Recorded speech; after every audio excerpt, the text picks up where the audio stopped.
ಕಾರಾಗೃಹದಲ್ಲಿ ಇಂಥದ್ದೊಂದು ಘಟನೆ ನಡೆದಾಗ ಇದು ಯಾವ ರೀತಿ? ಇಲ್ಲ ಸರ್, ಉಗ್ರರ ಕೈಯಲ್ಲಿ ಮೊಬೈಲ್ ಕೊಡ್ತೀರಾ ಅಂತಂದ್ರೆ ಸರ್ ಈಗ ಇಂಥ ಒಂದು ಘಟನೆ ನಡೆದಿದೆ, ನಾವೇನು ಸಮರ್ಥಿಸ್ಕೊಂತ ಇಲ್ಲ. ಅದಕ್ಕೆ ಸಂಬಂಧಪಟ್ಟ ಅಧಿಕಾರಿಗಳನ್ನ ನನ್ನ ಮುಖ್ಯಮಂತ್ರಿಗಳು, ಗೃಹ ಮುಖ್ಯಮಂತ್ರಿಗಳು ಖಂಡಿತವಾಗೂ ಸಸ್ಪೆಂಡ್ ಮಾಡ್ತಾರೆ. ಎನ್ಕ್ವೈರಿ ಕಮಿಷನ್ ಇನಿಷಿಯೇಟ್ ಮಾಡ್ತೀವಿ. ಅವ್ರನ್ನ ಪ್ರೊಟೆಕ್ಟ್ ಮಾಡೋ ಅವಶ್ಯಕತೆ ನಮಗಿಲ್ಲ ಸರ್.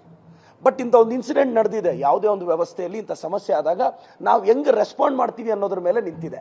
ನಾವು ಈಗೇನು ಸುಮ್ಮನೆ ಇರಲ್ವೇ, ನಮ್ಮ ಮುಖ್ಯಮಂತ್ರಿಗಳು, ಹೋಮ್ ಮಿನಿಸ್ಟರ್ ಸಾಹೇಬರು ಇದಕ್ಕೆ ರೆಸ್ಪಾಂಡ್ ಮಾಡ್ತಾರೆ, ಕಠಿಣ ಕ್ರಮ ತಗೊಂತೀವಿ, ಅವ್ರಿಗೆ ಇನ್ನೂ ಕಠಿಣ ಶಿಕ್ಷೆ ಹಾಕಿ ಮತ್ತೊಂದು FIR ಲಾಡ್ಜ್ ಮಾಡ್ತಾರೆ.